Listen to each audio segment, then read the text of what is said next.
चलिए, तो अभी हम लोग क्या पढ़ने वाले हैं, अभी हम लोग जो हमारा चैप्टर चल रहा था जिसका नाम था कॉन्सेप्ट ऑफ फ्लोटिंग। मैंने कहा फ्लोटिंग से रिलेटेड हमेशा क्वेश्चन पूछे जाते हैं आपके एग्जाम में। तो अगर आप बेसिक साइंस इंजीनियरिंग पढ़ रहे हैं तो मास वेट एंड डेंसिटी में फ्लोटिंग डेफिनेटली आएगा, और इसी में हम लोग शुरू करने जा रहे हैं अब लेक्चर नंबर 3। अब ये जो लेक्चर 3 है इसमें सबसे पहली जो हेडिंग है वो है आर्किमिडीज सिद्धांत। मैं आपको बता दूं इन्हें फादर ऑफ फ्लोटिंग भी कह सकते हैं। आपको फ्लोटिंग के बारे में बहुत सारी जो बातें आज पता है तैरने के बारे में, वो सब ज्यादातर आर्किमिडीज की देन है। बॉयंसी का नियम ये सब कुछ आर्किमिडीज ने दिया था, है ना। आर्किमिडीज के बारे में एक कहानी बड़ी फेमस है, आई होप आपको पता होनी चाहिए, नहीं पता है तो एक मिनट सुन लीजिए। आर्किमिडीज पेशे से कोई साइंटिस्ट नहीं थे, मैं हमेशा बताता हूं आर्किमिडीज पेशे से कोई साइंटिस्ट नहीं थे। ये तो एक गांव में रहते थे और उस गांव में जो रानियां थी ना, तो उन रानियों के जो जेवरात होते हैं, सोने के हार होते हैं, उनमें सुनार लोट जो सोने का काम करते हैं वो मिलावट करने लगे थे। अब राजा को कैसे पता चले कि मिलावट करते, तो राजा ने इंडिविजुअल आर्किमिडीज को चुन लिया, ए तुम इधर आओ, तुम ना पता करके बताओगे कि सोने में मिलावट है कि नहीं, और इसे 1 साल का समय दिया।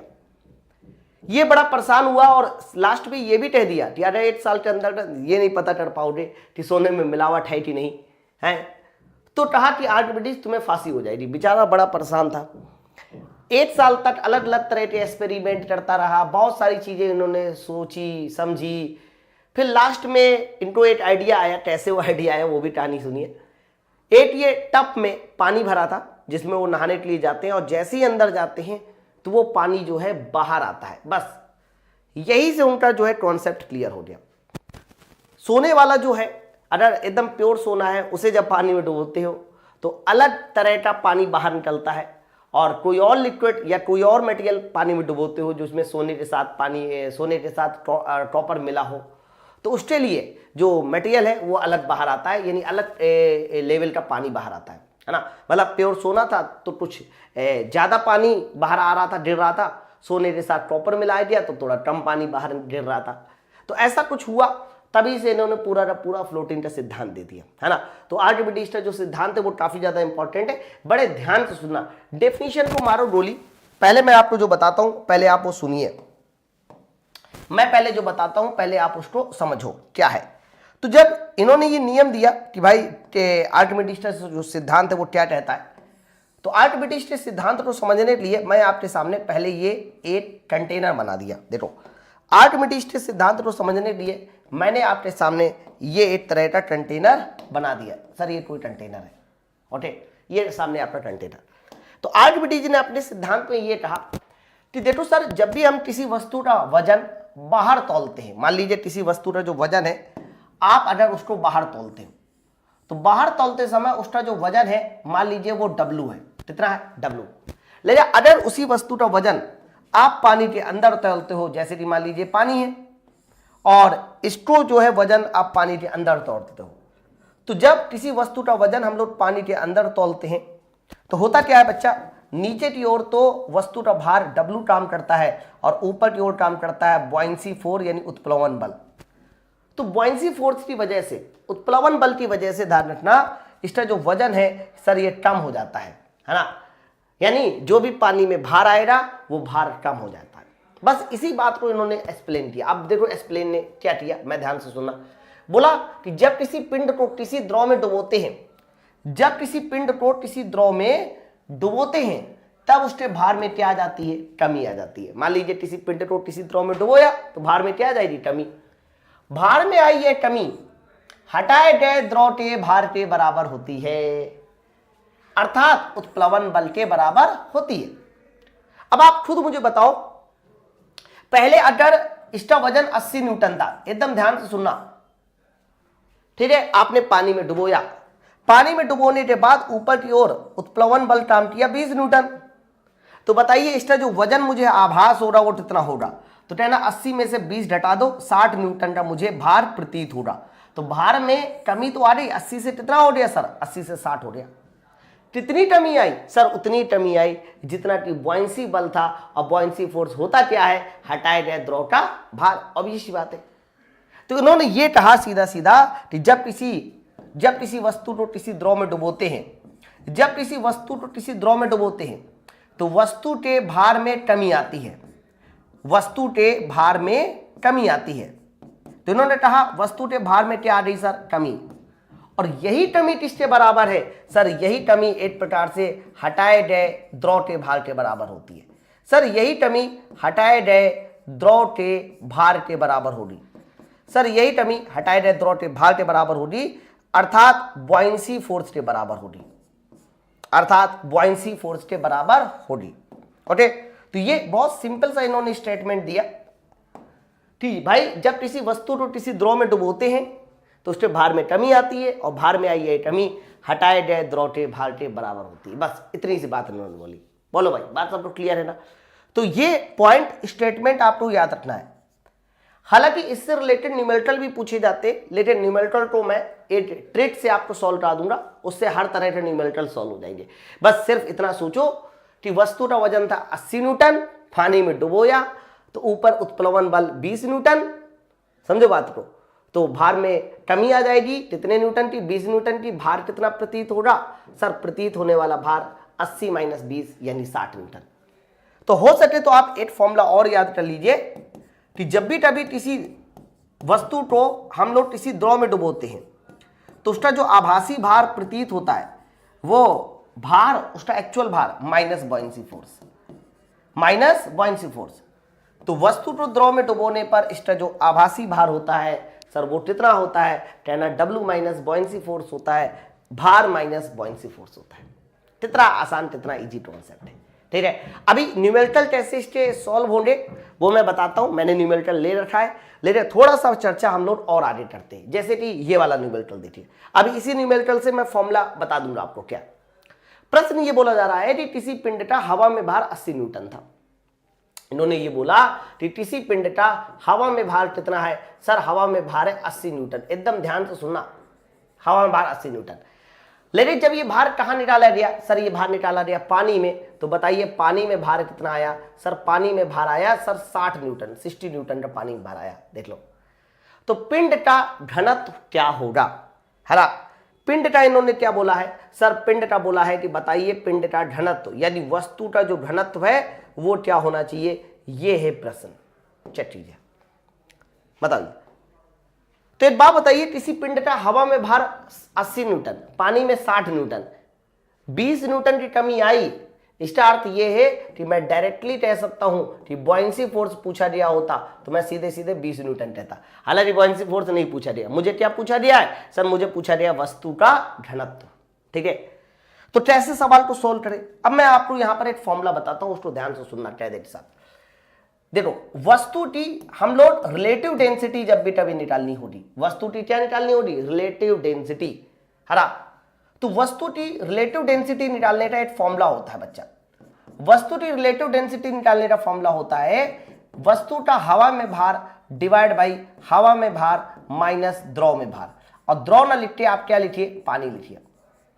ध्यान रखना, जब भी कभी किसी वस्तु को किसी द्रव में डुबोते हैं उसकी रिलेटिव डेंसिटी, मैं क्यों रिलेटिव डेंसिटी निकाल रहा हूं, क्योंकि फॉर्मूला रिलेटिव डेंसिटी में याद करना आसान होता है मेरे लिए। फिर मैं उसको डेंसिटी बना लूंगा 8000 से मल्टीप्लाई करके, पहले ही पढ़ा रखा हूं, है ना। तो किसी वस्तु की रिलेटिव डेंसिटी निकालनी है तो हवा में भार डिवाइड बाई हवा में भार माइनस पानी में भार। ठीक है सर, बहुत अच्छी बात है। लेकिन अगर लिक्विड पानी ना हुआ, मतलब हमने पानी में ना डुबोया होता तो क्या होता। तो जब भी कभी हम लोग पानी में नहीं डुबोएंगे, किसी अन्य द्रव में डुबोएंगे, मान लीजिए कोई अन्य द्रव है मेरे पास, तो उसके लिए रिलेटिव डेंसिटी का फॉर्मूला हो जाएगा सर एयर में भार डिवाइड बाई एयर में भार, और जहां तुम्हारा पानी था सर वहां कर देना द्रव में भार। देख लो, क्या सर यही नहीं, इसके अलावा एक और चीज होती है बच्चा, इसके अलावा एक और फॉर्मूला, एक और टर्म आगे लग जाता है, और वो होता है रिलेटिव डेंसिटी। आगे हो जाता है द्रव की रिलेटिव डेंसिटी, तीसरी रिलेटिव डेंसिटी द्रव की। ओके, तो आप इसको थोड़ा सा यहां से अलग कर लीजिएगा, है ये अलग कर लीजिएगा, ये अलग, यानी एक ये फॉर्मूला पानी के लिए, एक ये फॉर्मूला द्रव के लिए, जब किसी वस्तु को द्रव में डुबोते हैं। बताइए, तो दोनों फॉर्मूला आपको याद होना चाहिए। अब प्रश्न के अनुसार, इस सवाल के अनुसार देखिए हमने किसमें है सर, पानी में डुबोया है। तो डायरेक्ट मुझे बताइए इसकी रिलेटिव डेंसिटी कितनी होनी चाहिए। इस सवाल को आप सॉल्व कर रहे हैं, अब मैं इसका सोल्यूशन बता रहा हूं, यही दो फॉर्मूला इस्तेमाल होंगे और इन दो फॉर्मूले की मदद से हर बार सवाल को सॉल्व कर लिया जाएगा, है ना। तो रिलेटिव डेंसिटी बताइए क्या हो जाएगा, हवा में भार 80 न्यूटन डिवाइड बाई हवा में भार माइनस पानी में भार, देख लीजिए। तो फाइनली बताइए 80/20 कितना हो गया सर, 80/20 4, देख लो रिलेटिव डेंसिटी 4 आ गई। अगर रिलेटिव डेंसिटी 4 है तो कन्फर्म वस्तु का जो घनत्व होगा वो कितना होगा, कहना 4 में मल्टीप्लाई कर दीजिए 8000 का, 4000 किलोग्राम पर मीटर क्यूब, यही तुम्हारे वस्तु का घनत्व। ठीक है, तो आप लोग कॉपी में ये दो फॉर्मूले अलग से नोट करेंगे और कैसे मैंने इसको सॉल्व किया इसको देख लीजिए। अब जरूरी नहीं कि हर बार रिलेटिव डेंसिटी ही पूछे, हो सकता है हवा में भार दे दिया जाए, रिलेटिव डेंसिटी दे दी जाए, पानी में भार पूछ ले, है ना, या फिर कोई और द्रव दे दे तो ये क्या फॉर्मूला लगा दीजिए, बात समझे ना। तो ये आपको समझ में आना चाहिए कॉन्सेप्ट क्या है, क्योंकि ऐसे सवालों में हमें शुरुआत ही नहीं पता होती थी हमें करना क्या है। चलिए आगे बढ़ते हैं नेक्स्ट क्वेश्चन की ओर। अब यहां से आता है प्लवन के नियम, इसको बोलते हैं लॉ ऑफ फ्लोटिंग, प्लवन के नियम, ये प्लवन के सिद्धांत। एक चीज हमेशा ध्यान रखना, ये जो प्लवन के नियम दिए थे, तैरने के नियम दिए थे, ये भी देने वाले साइंटिस्ट का नाम कोई पूछे तो आपको बताना है आर्किमिडीज। बच्चा आर्किमिडीज वो साइंटिस्ट थे जिन्होंने प्लवन के नियम भी दिए थे, that means law of floating भी दिया था। तो लॉ ऑफ फ्लोटिंग देने वाले साइंटिस्ट का नाम भी आर्किमिडीज है। अब लॉ ऑफ फ्लोटिंग 3 स्टेटमेंट होते हैं, वो तीनों स्टेटमेंट मैंने लिख दिए हैं, ऐसा नहीं है, लेकिन पहले मैं उन तीनों स्टेटमेंट को समझा दूं तब आप लोगों को ये लिखे हुए स्टेटमेंट ज्यादा समझ में आएंगे, है ना। चलिए, तो मैंने देखिए 3 कंटेनर दिखाए और तीनों कंटेनर पे मैं क्या काम करता हूं, तीनों कंटेनर पे मैं इस तरीके से लिक्विड फिल कर लेता हूं, तीनों कंटेनर में मैं इस तरह से लिक्विड फिल कर लेता हूं। सर तीनों कंटेनर में मैंने इस तरह से लिक्विड को फिल कर लिया, ये देखिए, ये देखिए, है ना। आप इसको थोड़ी देर के लिए किसी भी तरह का कोई भी द्रव बोल दीजिए, द्रव बोल दीजिए, आप नई द्रव बोल रहे हैं तो आप इसको पानी भी बोल देंगे तो मेरे से क्या मतलब चल जाएगा काम, है ना। तो आप इसको द्रव बोलिए, पानी बोलिए, कोई दिक्कत नहीं है। मान लीजिए कंटेनर में जो भरा है सर वो थोड़ी देर के लिए मान लीजिए कि पानी ही है, क्या है, पानी है। अब मेरे पास कोई भी वस्तु है, मान लीजिए मेरे पास एक ये ऑब्जेक्ट है, सर मेरे पास एक ये ऑब्जेक्ट है और इस ऑब्जेक्ट को मुझे बारी बारी जो है तीनों द्रव में डालना है। मेरे पास ये ऑब्जेक्ट है और सर इसी ऑब्जेक्ट को मुझे बारी बारी तीनों द्रव में डालना, पहले इसमें डालूंगा फिर इसमें डालूंगा, ठीक है। और इस ऑब्जेक्ट का अगर मैं भार की बात करता हूं, इसका भार कितना है तो W मान लो, कितना मान लो W। तो पहली वाली कंडीशन क्या होती है सर, पहली वाली कंडीशन ये होती है कि मान लीजिए सर आप इसका भार W कह रहा हूं, मान लीजिए सर पहली वाली कंडीशन ये है कि इसका जो भार है वो बॉयंसी फोर्स से ज्यादा हो जाए, मतलब इस वस्तु का जो भार है सर वो बॉयंसी फोर्स से ज्यादा हो जाए। देखो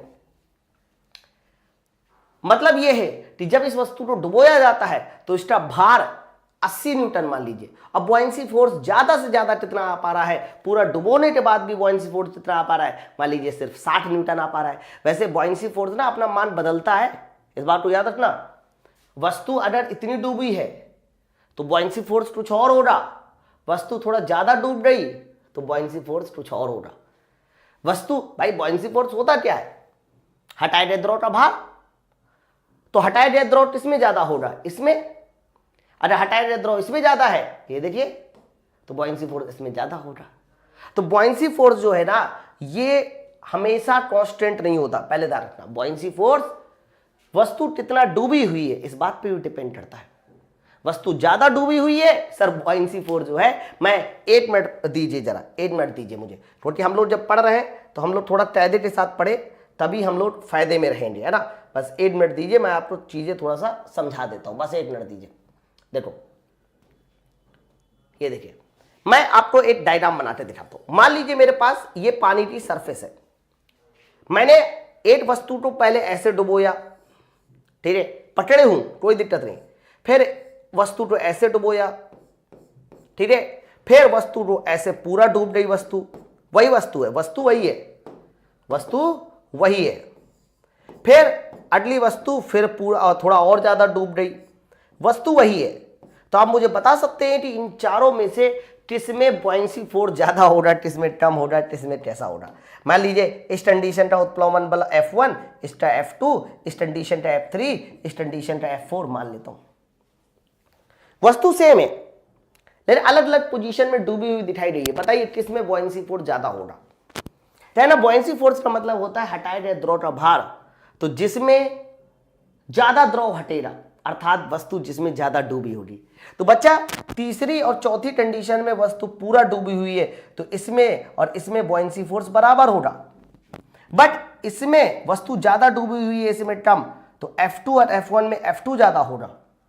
इसमें और इसमें ज्यादा डूबी हुई है तीसरी वाली कंडीशन में, सर ये ज्यादा होगा। तो मेरे कहने का मतलब ये है कि बॉयंसी फोर्स इस बात पे डिपेंड करता है कि वस्तु कितना डूबी हुई है। सर वस्तु जितना ज्यादा डूबी हुई होगी बॉयंसी फोर्स उतना ही ज्यादा होगा।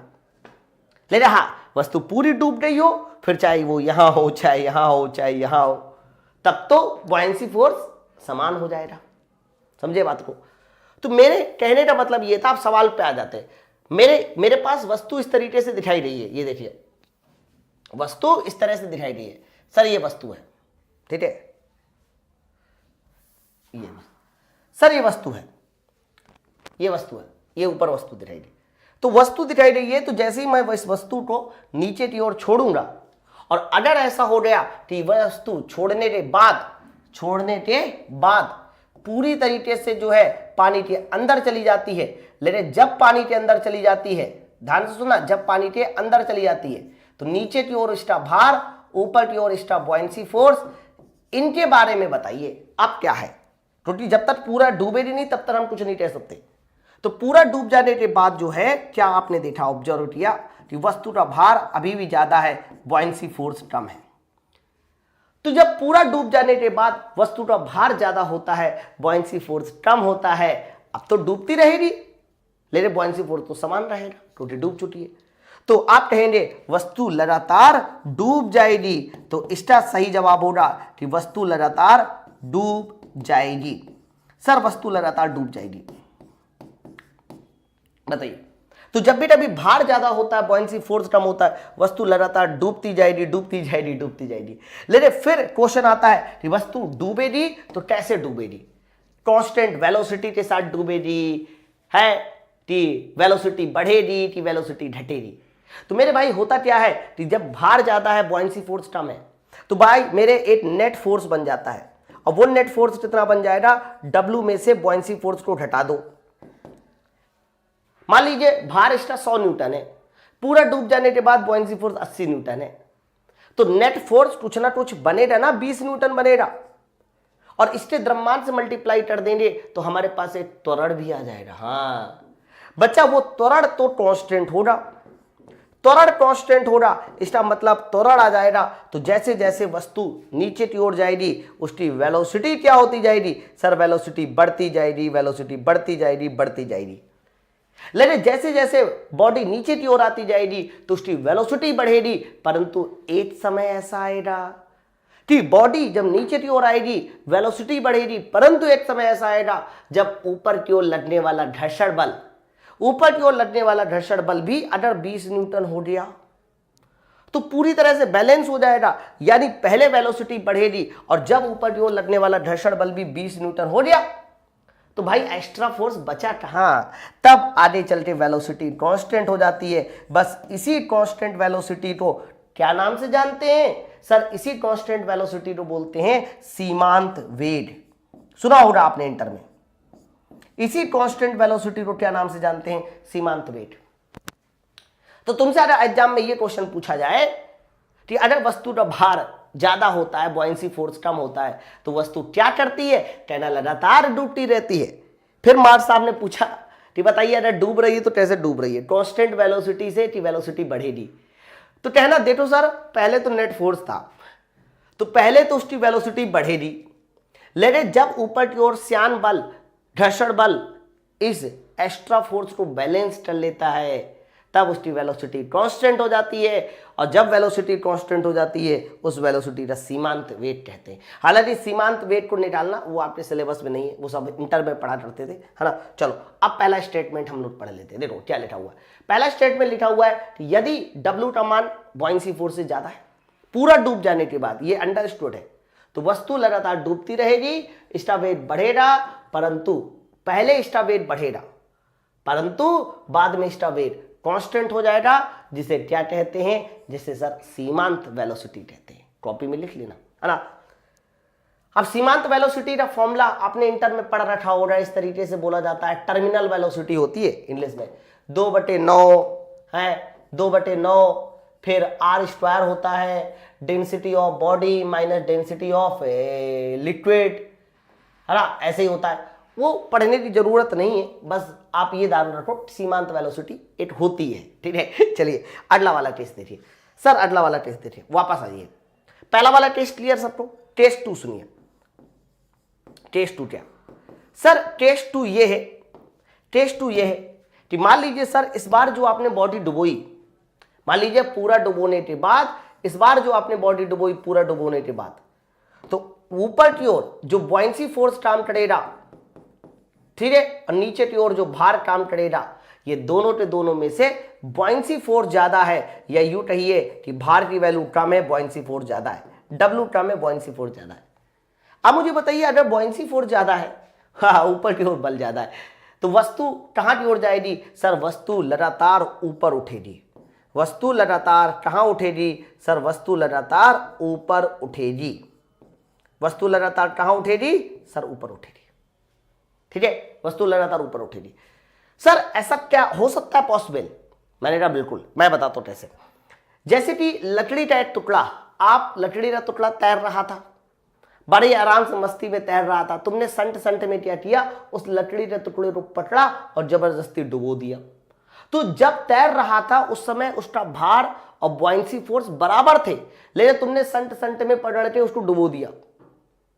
तो जैसे ही डुबो दोगे, तो डुबो देने से उसके भार पे तो फर्क नहीं आएगा, लेकिन डुबो देने से बॉयंसी फोर्स बढ़ जाएगा, और बॉयंसी फोर्स बढ़ गया तो मेरे भाई जैसे आप हाथ हटाओगे तो बॉयंसी फोर्स बढ़ चुका है जो कि ऊपर डायरेक्शन में, तो हाथ हटा देने के बाद बॉयंसी फोर्स की वजह से वो वस्तु ऊपर की ओर आएगी, लकड़ी का टुकड़ा, और तब तक आएगी जब तक कि वो दोबारा तैरना शुरू ना कर दे, ऊपर ना जाए, ठीक है।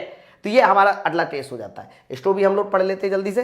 ये देखिए, ये थर्ड टेस्ट है, वहां दूसरा है, यहाँ थर्ड टेस्ट मैंने लिख दिया, कोई बात नहीं, सीक्वेंस चेंज हो गया। तो यदि W हमारा FB से कम है, यानी बॉयंसी फोर्स ज्यादा है, तो इस स्थिति में वस्तु ऊपर उठेगी, और तब तक ऊपर उठेगी जब तक कि उत्प्लवन बल का मान घटकर, वेरी इंपॉर्टेंट बात, वस्तु के भार के बराबर ना हो जाए। यही तो मैंने समझाया। पूरा डुबो देने के बाद, लकड़ी को जबरदस्ती पूरा डुबो देने के बाद, देखो शुरुआत मान लीजिए जब शुरुआत में वो तैर रहा था, तब लकड़ी का भार और बॉयंसी फोर्स दोनों बराबर थे, 20-20 न्यूटन। लेकिन जैसे तुमने पूरा डुबोया तो भार तो 20 न्यूटन ही रहेगा, लेकिन बॉयंसी फोर्स 30 न्यूटन हो गया। तो 30 न्यूटन की वजह से वस्तु ऊपर की ओर आएगी, और तब तक आएगी जब 30 न्यूटन का मान घट के दोबारा से 20 न्यूटन ना हो जाए, ठीक है। तो वही बात इन्होंने लिखी हुई है। अच्छा अब आगे आइए, टेस्ट नंबर थर्ड क्या कहता है? टेस्ट थर्ड क्या है? तो भाई मेरे टेस्ट थर्ड ये कहता है बच्चा, टेस्ट थर्ड ये कहता है कि अगर सर, यदि सर वस्तु का भार और बॉयंसी फोर्स दोनों बराबर हो जाए, इफ वस्तु का भार और बॉयंसी फोर्स दोनों बराबर हो जाए, तो कहना बस अगर बराबर हो गया तो कोई टेंशन ही नहीं है सर। अगर बराबर हो गया तो सर कोई टेंशन ही नहीं है। देखो अगर बराबर हो गया तो कोई टेंशन नहीं है। अगर वस्तु का भार और बॉयंसी फोर्स दोनों बराबर हो गए तो बस वस्तु संतुलित होकर तैरेगी। और तैरने का मतलब ये नहीं होता पूरा एकदम सरफेस में, तैरने का मतलब होता है कि कुछ पोर्शन पानी के अंदर होगा तो कुछ पोर्शन पानी के बाहर। कुछ लोग पता नहीं क्या यूज करते हैं इस वर्ड को, इस तीसरे वाले टेस्ट को। कुछ लोग कहते हैं कि ऐसे तैरेगी है, कुछ लोग कैसे ऐसे तैरेगी, मतलब गधेपन की भी हद होती है, ऐसा कुछ भी नहीं होता। बस आप ये समझो संतुलित होकर तैरेगी, यही वाला टेस्ट है। ओके, यानी ये वाले दोनों टेस्टों में बॉडी के पास मोशन था, जब भार ज्यादा है तो बॉडी नीचे की ओर आ रही थी, जब बॉयंसी फोर्स ज्यादा है तो बॉडी ऊपर की ओर जा रही है। समझो बात को। और जब ये वाला केस अचीव हो जाता है तो बॉडी बस स्थिर अवस्था में रहती है, यानी संतुलित होकर तैरती है बस। तो यही वाले टेस्ट को यहां पर देखो बताई दिया, दे देखिए। तो यदि वस्तु का भार बॉयंसी फोर्स के बराबर है तो इस स्थिति में वस्तु संतुलित तैरेगी। कुछ भार डूबा हुआ होगा, कुछ भार बाहर निकला रहेगा बस। ऐसा नहीं कि पूरा डूबा हुआ होगा और ऐसा भी नहीं कि पूरा बाहर निकला होगा, थोड़ा सा, वो भले ही चाहे सेंटीमीटर में हो, mm में हो, डजन मैटर, लेकिन ऐसा होगा। ठीक है। तो लॉ ऑफ फ्लोटिंग किसने दिया था? आर्किमिडीज ने दिया था। चलो, तो काफी ज्यादा इंपॉर्टेंट है, इसमें बहुत सारी बातें, हो सकता है आपको नई चीजें पता चली हो, क्योंकि मुझे पता है कि बहुत सारे लोग इसमें गलत तरह के कॉन्सेप्ट को बनाए रखते हैं, लेकिन ऐसा नहीं है। ठीक है, चलिए नेक्स्ट हेडिंग आप अपने टॉपिक में डालिएगा। इसको बोलते हैं हम लोग पास्कल का नियम। बड़ी अच्छी हेडिंग, पास्कल का नियम। थोड़ा सुनना समझना कि क्या होता है पास्कल का नियम। तो भाई मेरे पास्कल के नियम को समझने के लिए मैं एक कंटेनर बना देता हूं। सर मेरे पास ये कंटेनर है और इस कंटेनर में देखिए हमने लिक्विड फिल कर दिया। सर इस कंटेनर में मैंने क्या फिल कर दिया? सर इस कंटेनर में मैंने फिल कर दिया लिक्विड। ये देखिए सर इस कंटेनर में मैंने लिक्विड फिल कर दिया। अब अगर कोई भी एक बिंदु ले लूं, ध्यान से एकदम सुनना, पास्कल का नियम को मैं बता रहा हूं। तो पास्कल का नियम ये कहता है कि अगर आपने द्रव के अंदर कोई भी बिंदु लिया, द्रव के अंदर कोई भी बिंदु लिया, तो इस बिंदु पर चारों दिशा से जो बल काम करेगा, इस बिंदु पर चारों दिशा से जो बल काम करेगा, चारों डायरेक्शन से जो बल काम करेगा, P1, P2, P3 और P4, सर वो आपस में बराबर होगा। सर वो आपस में क्या होगा? सर वो आपस में होगा बराबर। ठीक है। तो चारों डायरेक्शन से द्रव के अंदर किसी बिंदु पर चारों डायरेक्शन से जो बल काम करता है, सर वो आपस में बराबर होता है। परंतु ये जो चारों डायरेक्शन से हमारा बल नहीं, एक्चुअली में इसको दाब बोलिए, बल नहीं बोल सकते, है ना। क्या लिखा होगा? दाब। चारों दिशाओं से समान दाब करता है। लेकिन ये जो दाब लगा है ना, ये भी कई बार पूछ लेता है कि ये दाब किस नेचर का होता है, यानी दबाने वाला होता है कि खींचने वाला होता है। तो याद रखना, जब भी कभी कोई भी द्रव किसी बिंदु पर दाब डालता है तो वो दबाने वाला दाब डालता है, और दबाने वाले दाब को क्या बोला जाता है? सर दबाने वाले दाब को बोला जाता है कॉम्प्रेसिव नेचर, कॉम्प्रेसिव नेचर का। ओके, तो ये हमारे पास्कल के नियम का पहला स्टेटमेंट है भाई। दो स्टेटमेंट होते हैं पास्कल के नियम। पहला स्टेटमेंट, द्रव के अंदर किसी बिंदु पर चारों दिशाओं से समान दाब पड़ता है। दाब का कोई नेचर पूछे, कह देना कॉम्प्रेसिव नेचर होता है। ठीक है। फिर इसके बाद यहां पर एक क्वेश्चन आता है कि बताइए पास्कल्स लॉ कहां कहां यूज में लाया जाता है। यूज इसका बड़ा पूछाता है, पास्कल्स लॉ का यूज बताइए, यूज। तो याद रखना, जब भी कभी आपसे पूछा जाए पास्कल्स लॉ बताइए कहां कहां यूज में लाया जाता है, तो ज्यादातर डिवाइस ऐसी होती है जो हमारी पास्कल्स लॉ पे काम करती हैं। जैसे कि मैं आपको एक दो डिवाइस और बताता हूं, आपने सुना भी होगा, जितने भी हाइड्रोलिक वर्ड होते हैं, जैसे कि पहला नाम है आपके सामने हाइड्रोलिक जेट। हाइड्रोलिक जेट वो डिवाइस होती है जिसपे पास्कल्स लॉ पे काम करती है। उसके अलावा दूसरे नंबर पे आप याद करना हाइड्रोलिक ट्रेन। ये जितने भी हाइड्रोलिक वाले वर्ड होते हैं ना, ये सारे के सारे पास्कल्स लॉ पे काम करते हैं। तीसरा नंबर हाइड्रोलिक ब्रेक, बहुत ध्यान सुनना, हाइड्रोलिक ब्रेक। अगला नंबर हाइड्रोलिक प्रेस। ये जितने भी हाइड्रोलिक वाले, अगला नंबर हाइड्रोलिक लिफ्ट। ये जितने भी हाइड्रोलिक वाले काम होते हैं, ये केवल और केवल एक ही नियम पे काम करते हैं, उस नियम का नाम होता है पास्कल्स लॉ। बट अगर मैं आपसे पूछता हूं, एक इसका अपवाद है, अब वो अपवाद क्या है? सर वो अपवाद है हाइड्रोलिक रैम। स्पेशली आप इसको नोटिस करेंगे, हाइड्रोलिक रैम। सिर्फ और सिर्फ हाइड्रोलिक रैम ही एक ऐसी डिवाइस होती है जो पास्कल्स लॉ पे कार्य नहीं करती। नहीं करती। क्यों नहीं करती सर? सर हाइड्रोलिक रैम एक ऐसी डिवाइस है जो एक सिद्धांत पे काम करती है, उसे बोलते हैं वाटर हैमर। कौन सा सिद्धांत बोलते हैं सर उसको? सर उसको बोलते हैं वाटर हैमर। हिंदी में बोलते हैं इसको जल प्रघात। हिंदी में क्या बोलते हैं इसको? कहना हिंदी में बोला जाता है इसको वाटर हैमर को बोलते हैं जल प्रघात। ओके, तो जब भी कभी आपसे ये क्वेश्चन पूछा जाए कि हाइड्रोलिक जेट किस पर काम करता है, हाइड्रोलिक ट्रेन किस पर काम करता है, हाइड्रोलिक ब्रेक किस पर काम करता है, हाइड्रोलिक प्रेस किस पर, सब कुछ पास्कल्स लॉ। लेकिन सिर्फ वाटर हैमर ही एक ऐसी डिवाइस होती है जो किस पर काम करती है सर, सॉरी हाइड्रोलिक रैम ही एक ऐसी डिवाइस होती है जो वाटर हैमर पे काम करती है। अपवाद है ना, ठीक है। बाकी वो बर्नौली वाले जो सिद्धांत होते हैं एरोप्लेन का उड़ना, वो सब बर्नौली में अभी आगे मिलेगा वो भी, ठीक। अब आगे बात सुनो इसके बारे में। सर पास्कल्स लॉ की लिमिटेशन बहुत पूछी जाती है और इससे प्रश्न भी आता है कि बताइए पास्कल्स लॉ की लिमिटेशन क्या है। मतलब पास्कल्स लॉ स्थिर अवस्था में रखता है द्रव के, गतिशील अवस्था में रखता है, आदर्श द्रव में रखता है कि हमारा रियल द्रव में रखता है, ऐसे लिमिटेशन पूछी जाती है। तो हमेशा याद रखना पास्कल्स लॉ की लिमिटेशन का मतलब यह है कि पास्कल्स लॉ तभी लग सकता है जब तुम्हारा शियर स्ट्रेस जीरो हो। इसको नोट डाउन करो पहले। सर पास्कल्स लॉ आपका तभी लगेगा, तभी होल्ड करेगा जब शियर स्ट्रेस यानी कर्तन प्रतिबल सर जीरो हो। ठीक है सर, बहुत अच्छी बात है, कर्तन प्रतिबल जीरो होना चाहिए सर। इसका क्या अर्थ है सर, मैं बताता हूं इसका अर्थ। उससे पहले आप ये समझो कर्तन प्रतिबल जीरो होना चाहिए। उससे पहले आप ये समझो कि कर्तन प्रतिबल टाउ बराबर क्या होता है। कहना टाउ बराबर सर mu D U upon D Y होता है। तो टाउ को जीरो करने के दो तरीके, या तो म्यू जीरो होना चाहिए या तो D U upon D Y zero होना चाहिए। बताइए टाउ को जीरो करने के दो तरीके, या तो म्यू जीरो होना चाहिए या तो D U upon D Y zero होना चाहिए। ठीक है सर, वेरी गुड। अब देखो दो तरह के द्रव मैंने बताए थे, एक आदर्श द्रव यानी आइडियल फ्लूइड, और दूसरा मैंने कौन सा बताया था सर, दूसरा मैंने बताया था रियल फ्लूइड। बहुत ध्यान से एकदम कायदे के साथ सुनना, कभी भी इस तरह का कॉन्सेप्ट आपने नहीं पढ़ा होगा। मैं 101% दावे के साथ कह सकता हूं। और मजा आ रही हो तो बटन में रेटिंग कर देना। मैं देखो हम लोग चाहते ना तो विश्वास मानिए, मैं खुद जो है ना ये स्टेटमेंट पढ़ाता, ये डायग्राम बनाता, P1 बराबर P2 लिखता, आगे बढ़ जाता। लेकिन मेरा मानना ये है कि अगर मैंने पास्कल्स लॉ आपको पढ़ाया तो पास्कल्स लॉ से सिंगल ऐसा क्वेश्चन नहीं होना चाहिए जो बाहर चला जाए। अगर बाहर चला गया तो भाई मेरे पढ़ाने या ना पढ़ाने का क्या मतलब। मैं फिर से कहता हूं कि बेसिक साइंस इंजीनियरिंग का जो कोर्स बन रहा है, डिजाइन हो रहा है, ये मेरी जीवन का सबसे बेस्ट कोर्स है। और सच बता रहा हूं, इस कोर्स का पीछे का पर्पज बस इतना सा ही है कि हर मोहल्ले, हर गली, हर नुक्कड़ पे ये कोर्स जाना चाहिए। बस मेरा मानना यही है। हर बच्चे को पता होना चाहिए कि हाँ बेसिक साइंस इंजीनियरिंग में कितनी गहराई है और क्या क्या पढ़ सकते हैं हम लोग।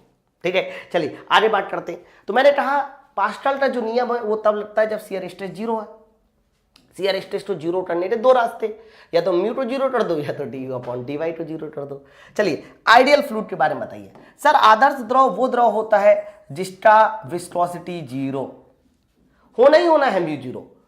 भाई मेरे अगर आदर्श द्रव की विस्कोसिटी जीरो है तो आदर्श द्रव चाहे स्थिर अवस्था में हो चाहे गति की अवस्था में हो, अगर आदर्श द्रव में म्यू जीरो है तो भाई चाहे स्थिर की अवस्था में हो चाहे गति की अवस्था में हो, पास्कल्स लॉ लगेगा। समझो बात को। तो पास्कल्स लॉ आदर्श द्रव चाहे स्थिर अवस्था में हो चाहे गति की अवस्था हो, दोनों में लगेगा क्योंकि म्यू जीरो है। समझ रहा है ना। बट अगर मैं रियल फ्लूइड की बात करता हूं तो कहना रियल फ्लूइड में तो देखो विस्कोसिटी सर जीरो होती नहीं है ना। अच्छा सर अगर विस्कोसिटी जीरो नहीं होती तो इसकी भी दो पॉसिबिलिटी है, या तो रियल फ्लूइड स्थिर होगा या तो गति की अवस्था में होगा। बहुत ध्यान सुनना, रियल फ्लूइड अगर स्थिर है तो स्थिर का मतलब वेलोसिटी जीरो, तो डी यू जीरो, वेलोसिटी का परिवर्तन जीरो। गति की अवस्था में तो वेलोसिटी का जो परिवर्तन है वो जीरो नहीं होगा। समझो भाई, स्थिर अवस्था में है तो कोई गति में परिवर्तन ही नहीं, गति की अवस्था में है तो कंफर्म ऊपर और नीचे वाली परत का वेट समान नहीं होगा, वेलोसिटी में परिवर्तन होगा। तो मेरे भाई अगर डी यू जीरो हो गया तो डी यू को जीरो रखिए, भले ही म्यू जीरो ना हो, क्या दिक्कत है, डी यू तो जीरो है तो शियर स्ट्रेस जीरो आ जाएगा। इसका मतलब इस कंडीशन में पास्कल्स लॉ लगेगा। डी यू भी जीरो नहीं है, म्यू भी जीरो नहीं है, तो शियर स्ट्रेस जीरो नहीं आएगा। इस कंडीशन में पास्कल्स लॉ नहीं लगेगा। समझे बात को? क्या सर समझे सर? थोड़ा एक बार रिपीट कर दो जरा, मैं बताता हूं। देखो रिपीटिशन ये है कि भाई देखो अगर द्रव आदर्श है, आइडियल है, तो चाहे वो गति की अवस्था में हो चाहे स्थिर अवस्था में हो, पास्कल्स लॉ लगेगा। हाँ, लेकिन अगर द्रव कैसी अवस्था है, द्रव कौन सा है, रियल है, तो रियल द्रव में पास्कल्स लॉ तभी लगेगा जब आपका द्रव स्थिर अवस्था में हो। रियल द्रव की गति की अवस्था में पास्कल्स लॉ नहीं लड़ा टरता, नहीं लड़ा टरता, नहीं लड़ा टरता। बताओ, इसलिए ज्यादातर किताबों में आपको ये मिलेगा, क्योंकि हमारे पास कोई आदर्श द्रव तो है नहीं, तो हम इसकी बात क्यों कर रहे हैं। हमारे पास तो रियल फ्लूइड है, तो हम इसकी बात करेंगे, इसकी बात करेंगे तो किसकी बात करेंगे, स्थिर अवस्था की। इसीलिए ज्यादातर किताबों में लिखा रहता है टी पास्कल्स लॉ सभी द्रवों में लगता है, लेकिन सभी द्रवों की कौन सी अवस्था में, स्थिर अवस्था में। लेकिन गहराई का क्वेश्चन बनेगा तो इससे भी बन सकता है, याद रखिएगा। तो ये पास्कल्स लॉ का पहला स्टेटमेंट था। अब मैं पास्कल्स लॉ का दूसरा स्टेटमेंट बता देता हूं। दूसरा स्टेटमेंट बड़ा आसान है। पास्कल्स लॉ के सेकेंड स्टेटमेंट में यह बोला गया कि अगर किसी कंटेनर में कोई भी द्रव भरा हुआ है, कोई भी द्रव भरा हुआ है, तो द्रव भरा हुआ है तो जहां जहां आपने प्रेशर के मान में बढ़ोतरी की है वो बढ़ोतरी हर जगह बराबर होगी। मतलब कोई एक बिंदु 1 होगा तो 1 में अगर प्रेशर का मान तुमने बढ़ाया है, मान लीजिए 1 पे तुमने प्रेशर बढ़ा दिया 10 किलो पास्कल, तो द्रव के अंदर जितने भी बिंदु होंगे हर उस बिंदु पर प्रेशर का मान 10 किलो पास्कल बढ़ जाएगा। इसी को भी पास्कल का नियम कहते हैं। तो पास्कल का नियम का दूसरा स्टेटमेंट यह है कि द्रव के अंदर यदि किसी द्रव के अंदर प्रेशर के मान में बढ़ोतरी की जाती है तो यह की गई बढ़ोतरी पूरे द्रव में अपना मान बिना बदले फैल जाती है। अर्थात हर बिंदु पर प्रेशर के मान में समान बढ़ोतरी होगी। नहीं है ना डेफिनेशन? क्या तुम्हारा फर्ज बनता है, इसको लिख लो, समझे ना? तो चलो ठीक है। इसी पर काम करता है हाइड्रोलिक जेट। मैंने ये जो डायग्राम दिखाया है ना बच्चा, इस डायग्राम को बोला जाता है हाइड्रोलिक जेट। इसकी मदद से हम लोग क्या करते हैं, बहुत थोड़ा सा बल लगा के, F1 बल लगा के, बहुत थोड़ा सा बल लगा के एकदम भारी चीज उठा सकते हैं। बहुत थोड़ा सा बल लगा के एकदम भारी चीज उठा सकते हैं। अब एक बात बताओ, देखो अब नाम पे छोड़ दीजिए, नाम मारो डोली, वैसे नाम भी मैं बता सकता हूं है। इसको बोलते हैं रैम, नहीं इसको बोलते हैं प्लंजर। छोटा वाला एरिया कहलाता है प्लंजर, बड़ा वाला एरिया कहलाता है रैम। आप इसको मारिए डोली, मत सीखिए, सिर्फ इतना सीख लीजिए कि अगर यहां का एरिया, ये इस पॉइंट को हमने 1 बोला है, तो यहां प्रेशर के मान में कितनी बढ़ोतरी हो जाएगी, कह देना फोर्स बटे एरिया कर दो। तो प्रेशर के मान में बढ़ोतरी F1 बटे A1 बराबर, वहां कितना प्रेशर मिलेगा 0.2 पर, कहना 0.2 पर प्रेशर के लिए F2। भाई ऐसे ऊपर उठेगा F2, एरिया कितना A2। तो जहां जहां कह सकते हो कि आपने कहीं पर भी प्रेशर के मान में बढ़ोतरी की है तो यह बढ़ोतरी पूरे के पूरे लिक्विड में फैल जाएगी। That means F1 upon A1 बराबर F2 अपॉन A2। कोई तीसरा भी पॉइंट होगा वहां पर भी हो जाएगा, है ना? तो कई बार इससे रिलेटेड अगर कोई न्यूमेरिकल बनते हैं, हम लोग न्यूमेरिकल को सॉल्व करा देंगे और बनेगा, बहुत आराम से बनेगा। बस इतना याद रखना, F1 बटे A1 बराबर F2 बटे A2 लगाओ। अभी आगे चल के मैंने 1-2 न्यूमेरिकल लिए, ये देखिएगा मैं न्यूमेरिकल भी सॉल्व करा दूंगा, ठीक है? अब इसकी कैलकुलेशन के लिए मैं आपको ये प्रूव कर सकता हूं कि कम बल लगाकर ज्यादा भार उठाते हैं, कम बल लगा के ज्यादा भार उठाते हैं। मैं प्रूव कर देता हूं। मैं आपसे पूछूं F2 का मान कितना होना चाहिए, तो आपका जवाब जाएगा F1 into A2 upon A1, यही होगा F2। मुझे F2 का मान निकालना है। फॉर एग्जाम्पल यहां पर F1 जो है वो तुमने सिर्फ 100 न्यूटन लगाया। कितने न्यूटन? 100 न्यूटन का केवल बल लगाया। देख लो, A1 छोटा एरिया है, A2 बड़ा एरिया, देख लो। तो A1 छोटा है तो हम लोग A1 एरिया को सिर्फ 1 सेंटीमीटर स्क्वायर मान ले। नहीं 1 सेंटीमीटर स्क्वायर मानना है तो 10 सेंटीमीटर स्क्वायर मान लो। सर A2 बड़ा एरिया है तो A2 को मैंने फॉर एग्जाम्पल सर A2 को मान लिया मैंने 100 सेंटीमीटर स्क्वायर। सर A2 को मैंने मान लिया 100 सेंटीमीटर स्क्वायर, यहां लिख देते हैं कि सर जो A2 है वो तो कितना है, सर वो 1000 सेंटीमीटर स्क्वायर है, थोड़ा सा बड़ा माना है मैंने। तो आप अगर इन दोनों वैल्यू को यहां पुट करते हो, 100 न्यूटन ये रहा, है ना, इनटू A2 कितना है, सर A2 बड़ा एरिया है, A1 कितना है 10। तो फाइनली देखिए आपको पता चल जा रहा है कि F2 जो आ जाएगा वो 10,000 न्यूटन आ जाएगा। देख लो, मतलब सिर्फ 100 न्यूटन का बल लगा के आपने 10,000 न्यूटन का यहां गाड़ी उठा ली। एक बड़ी बात है एरिया में डिफरेंस करके, ठीक है, इसी डिवाइस को हम लोग हाइड्रोलिक जेट कहते हैं। कई बार देखिए इनका इस्तेमाल हम लोग कह सकते हो वहां करते हैं जहां पर बड़ी बड़ी गाड़ियों, शोरूम वगैरह जो होते हैं, हाँ, जहां पर गाड़ियों को एक फ्लोर से उठा के दूसरे फ्लोर में रखना होता है, कुछ ऐसा अरेंजमेंट जमीन के अंदर कर दिया जाता है। ठीक है, बाकी डिटेल नहीं पढ़नी, बस ये फॉर्मूला याद रखना है कि हाँ फॉर्मूला होता है। ओके, तो बच्चा यहां से हम लोगों का लेक्चर नंबर 03 भी फिनिश हो जाता है। ये पूरी की पूरी पीडीएफ आपको मिल जाएगी, है ना, जो मैंने शुरू से पढ़ाया था। तो हम लोग का कौन सा चैप्टर चल रहा था? हम लोग का ये चैप्टर चल रहा था कॉन्सेप्ट ऑफ फ्लोटिंग। इसके बाद अगला चैप्टर कौन सा है? फ्लूइड डायनेमिक्स, लेकिन चैप्टर बाद में, पहले इसके क्वेश्चन तो बाकी है ना। तो हम लोग अगले लेक्चर में इसके क्वेश्चन भी सॉल्व करेंगे। Thank you very much.